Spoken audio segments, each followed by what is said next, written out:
اے بچیوں والوں تمہیں مبارک ہو، اے بیٹیوں والوں تمہیں مبارک ہو۔ اپنی بیٹیوں کو کبھی برا نہ سمجھنا۔ نبی پاک علیہ الصلوۃ والسلام فرماتے ہیں جس شخص کے بیٹی ہو وہ اسے زندہ دفن نہ کرے، اسے ذلیل نہ سمجھے، تو اللہ عز و جل اسے جنت میں داخل کر دے گا۔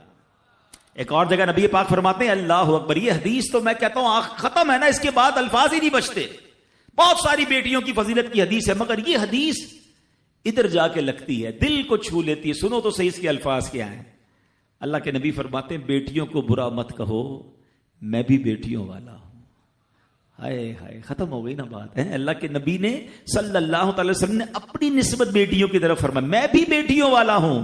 بے شک بیٹیاں تو بہت محبت کرنے والیاں، غم گسار اور بہت زیادہ مہربان ہوتی ہیں۔ سنو بیٹیوں والوں اور بہنوں والوں، اللہ کے حبیب کیا فرماتے ہیں صلی اللہ تعالی علیہ وسلم، میرے نبی کا فرمان ہے کہ جس کی 3 بیٹیاں یا بہنوں کی اس طرح پرورش کرے، ان کو ادب سکھائے، ان سے مہربانی کا برتاؤ کرے، یہاں تک کہ اللہ عز و جل اسے بے نیاز کر دے، یعنی ان کا نکاح ہو جائے، تو اللہ تعالیٰ اس کے لیے جنت واجب فرما دیتا ہے۔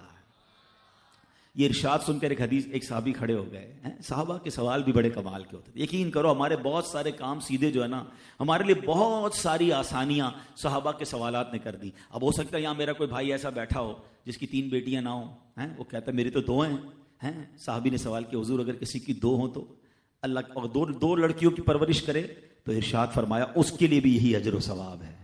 راوی فرماتے ہیں یہاں تک کہ اگر ایک بیٹی کا بھی لوگ ذکر کرتے تو نبی پاک اس کے بارے میں یہی فرماتے۔ مگر ایک روایت اور بھی موجود ہے کہ ایک صحابی نے کھڑے ہو کر کہا حضور اگر کسی کی 1 بیٹی ہو، اللہ کے نبی نے فرمایا 1 بیٹی ہو تو بھی جنت واجب ہو جاتی ہے۔ بیٹیوں پر شکایت، بیٹیوں پر منہ چڑھاتے ہو، بیٹیوں پر لڑائی کرتے ہو، اللہ اکبر، یہ تو جنت میں جانے کا ٹکٹ ہے۔ تو اپنی بیٹیوں سے پیار کریں۔ اور باپ جتنے بیٹھے نا، مجھے پتا ہے وہ میری بات کی تائید کریں گے، شاید پیدائش پہ منہ چڑھایا ہوگا کسی نے، لیکن آج بھی باپ سے زیادہ کلوز بیٹی ہی ہوتی ہے۔ پیار وہ باپ سے بیٹی ہی کرتی ہے، گھر جاؤ تو بیٹی باپ کا انتظار زیادہ کرتی ہے۔ اور اسلام عورتوں کے حقوق کی شاندار انداز سے بیان کرتا ہے۔ اللہ کے نبی علیہ الصلوۃ والسلام فرماتے ہیں جب کسی کے ہاں لڑکی پیدا ہوتی ہے، سنو، گھر پہ مہمان آئے تو اچھا لگتا ہے نا، اور کوئی بڑا اہم مہمان آ جائے، کوئی بڑے بزرگ آ جائیں تو کتنا خوش ہو جاتے ہیں آپ۔ کئی ایسے بزرگ ہوں گے، کئی ایسے علماء ہوں گے، کوئی ایسی شخصیت ضرور ہوگی جس کو آپ اپنے گھر بلانا چاہتے ہوں گے، مگر آپ سوچتے ہوں گے یار وہ میرے گھر کیسے آئے گا، بہت بڑا آدمی ہے، بڑا مصروف شخص ہے، پسند تو مجھے بہت ہے مگر میں گھر نہیں بلا سکتا۔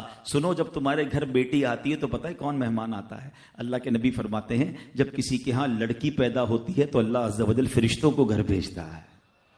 ہاں، آپ کے گھر فرشتے آتے ہیں اور کیا کہتے ہیں؟ فرشتے آ کر کہتے ہیں اے گھر والوں تم پر سلامتی ہو۔ پھر فرشتے اس بچی کو اپنے پروں کے سائے میں لیتے ہیں، اس کے سر پر ہاتھ پھیرتے ہوئے کہتے ہیں یہ کمزور سی جان ہے جو ایک کمزور جان سے پیدا ہوئی ہے، جو شخص اس کمزور جان کی پرورش کی ذمہ داری لے گا تو قیامت تک مدد خدا اس کے شامل حال رہے گی۔